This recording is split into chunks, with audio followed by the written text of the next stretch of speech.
मैं तो भारतीय जनता पार्टी का एक सिपाही हूँ।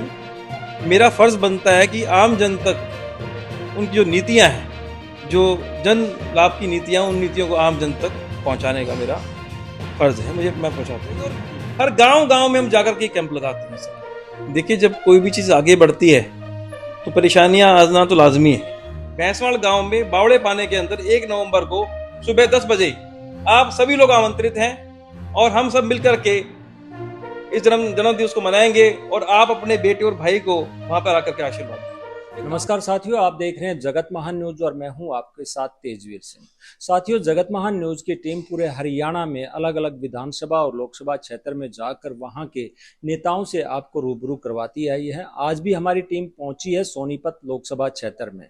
यहाँ हमारे साथ मौजूद हैं प्रसिद्ध समाज सेवी अमित बिंदल जी और वरिष्ठ भाजपा नेता भी हैं। ये व्यापार शैल में इनको प्रदेश की जिम्मेदारी मिली हुई है। आज हम इनसे बात करेंगे कि ये सोनीपत विधानसभा में कार्य करते हुए दिखाई देते थे, समाज सेवा करते हुए दिखाई देते थे, लेकिन अभी इन्होंने गियर बदलकर सोनीपत लोकसभा क्षेत्र में अपनी सेवाएं देनी शुरू कर दी हैं। और ये किस तरीके से अब पूरे सोनीपत में जा रहे हैं और किस तरह का इन्हें मतलब समर्थन लोगों का मिल रहा है और कितनी समस्याएं जो है लोगों की इनके सामने आ रही है, इनसे जानते हैं। अमित जी, सबसे पहले आपका स्वागत। आपका भी स्वागत है और आपके चैनल जगत महान का और आपके सभी दर्शकों का धन्यवाद करता हूँ। जी, आप विधानसभा सोनीपत में समाज सेवा करते दिखाई देते थे। आपने 5,000 लोगों को कंबल बांटा, तिरंगा यात्रा निकाली और बहुत सारे काम किया आपने। फ्री में राशन वितरित किया आपने, दूसरे काम करते रहे। लेकिन अब एकदम से ऐसा दिखाई दिया, ज्यों-ज्यों लोकसभा चुनाव नजदीक आ रहा, आपने गियर बदल के सोनीपत लोकसभा में घूमना शुरू कर दिया। देखिए, ये तो आप कहेंगे, लेकिन मेरा कहना ये है कि ये कोई बात विधानसभा या लोकसभा की नहीं है। जो माननीय नरेंद्र मोदी जी की नीतियां हैं भारत सरकार की, मैं तो भारतीय जनता पार्टी का एक सिपाही हूं।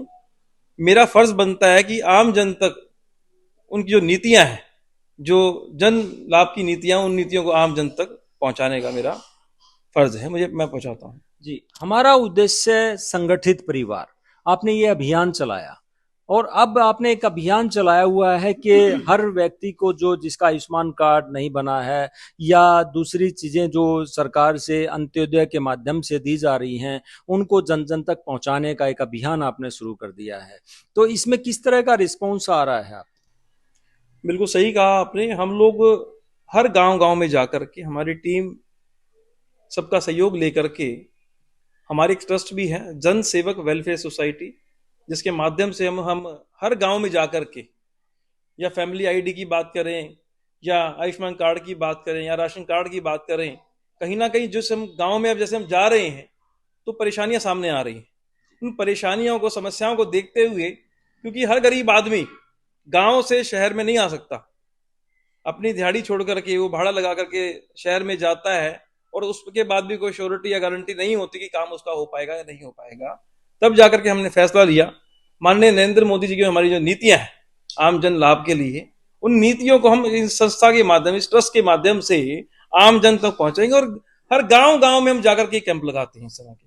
लेकिन ऐसा देखा जा रहा है कि आपको रिस्पांस तो अच्छा आ रहा है, लोगों के रिएक्शन भी आ रहे हैं कि हमारे गांव में लगाया जाए कैंप। लेकिन हमें जिस प्रकार से एक बात पता चली है कि आप द्वारा जो लगाए जा रहे कैंप हैं, उसमें प्रशासन द्वारा कुछ व्यवधान पैदा किया जा रहा है, क्या ऐसा है? देखिए, जब कोई भी चीज़ आगे बढ़ती है तो परेशानियां आना तो लाजमी है। और रही बात प्रशासन की, तो मैं फिर कहता हूं कि मैं एक सच्चा सिपाही हूं भारतीय जनता पार्टी का, नरेंद्र मोदी जी का। और ये नीतियां तो इसी तरह निरंतर आगे बढ़ेंगी। और जिस तरह से ये कमियां, ये परेशानियां जो आगे आ रही हैं, क्योंकि जब भी कोई आप अच्छा काम करते हैं तो कहीं ना कहीं आपके रास्ते में रुकावटें भी आती हैं। लेकिन मेरा ये मानना है, सच्चे जो अच्छी बातें हैं, अच्छी चाहे बातें हों, चाहे अच्छे आदमी हो, समाज में हो, देश में हो, आगे आने चाहिए। और ये निरंतर हमारा प्रयास रहेगा और ये बड़ी जल्द इसको हम चालू रूप से दोबारा चालू करेंगे और हर गांव में हमारे काम फिर से लगेंगे।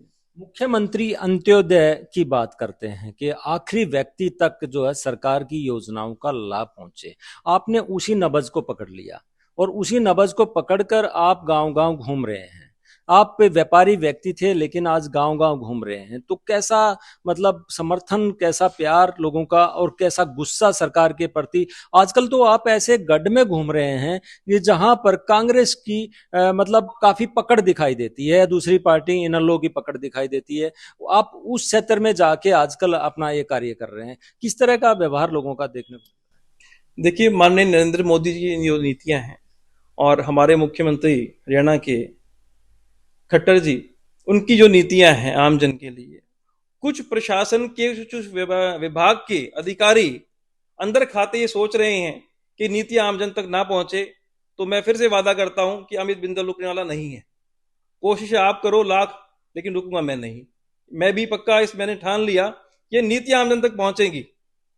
इस बात के लिए मैंने हाई कमान में ये चीज मैंने पहुंचा चुका हूं कि कहीं ना कहीं विभाग के कुछ अधिकारी इस चीज को रोकना चाहते हैं, लेकिन ये जो हमने ध्येय ठान लिया है ये रुकेगा नहीं।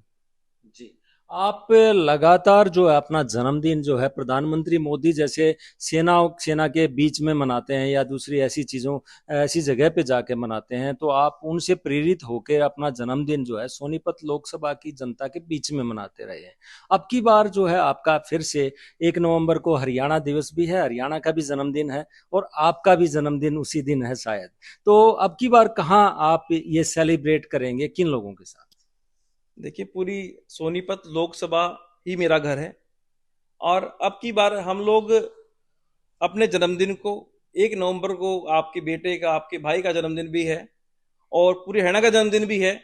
उसी दिन 1 नवंबर को हरियाणा दिवस की नींव रखी गई थी। आप सबसे मैं अनुरोध करता हूं हाथ जोड़ करके, आप सभी इस यूट्यूब के माध्यम से, चैनल के माध्यम से, सोशल मीडिया के माध्यम से, आप जिसको भी ये मैसेज मिलता है, वीडियो मिलती है, कृपया इसको आगे शेयर करें, आगे आम जन को, ताकि ये संदेश, ये मैसेज हर जन तक पहुंच सके। और आप सभी से मैं फिर से आप सबको आमंत्रित करता हूं, 1 नवंबर को सुबह 10 बजे भैंसवाड़ गांव के अंदर, जो बावड़ा पाना जिसको कहते हैं, भैंसवाड़ गांव में बावड़े पाने के अंदर 1 नवंबर को सुबह 10 बजे आप सभी लोग आमंत्रित हैं और हम सब मिलकर के इस जन्म दिवस को मनाएंगे और आप अपने बेटे और भाई को वहां पर आकर के आशीर्वाद दें। एक आखिरी सवाल कि लोकसभा चुनाव सिर पे हैं और आप लोकसभा में तैयारी में जुटे हुए हैं, जनता का प्यार भी आपको मिल रहा है, तो क्या आपकी दावेदारी जो लिस्ट में नाम होगा उसमें हम मान सकते हैं कि अभी आपका भी नाम सबसे ऊपर लिस्ट में होगा जो लोकसभा के दावेदार? देखिए, मेरा मानना है कि ये है, बिन मांगे, मांगने से तो भीख भी नहीं मिलती। बिन मांगे मोती मिले, मांगे मिले ना भीख। तो हम ग्राउंड स्तर पे जाकर के अपने कार्यों को सुचारू रूप से कर रहे हैं। और कृष्ण ने भी गीता में एक बात कही है, कर्म कर, फल की चिंता मत कर।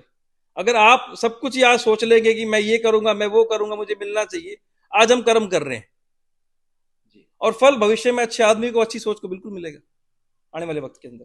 जी, तो दर्शकों ये थे अमित बिंदल जो कह रहे हैं कि कर्म करने में मैं विश्वास करता हूं और इसीलिए जो है शहर से निकल गांव की तरफ गया हूं और अंत्योदय की भावना के साथ आम आदमी की जो दिक्कतें हैं उन्हें दूर करने का प्रयास कर रहा हूं।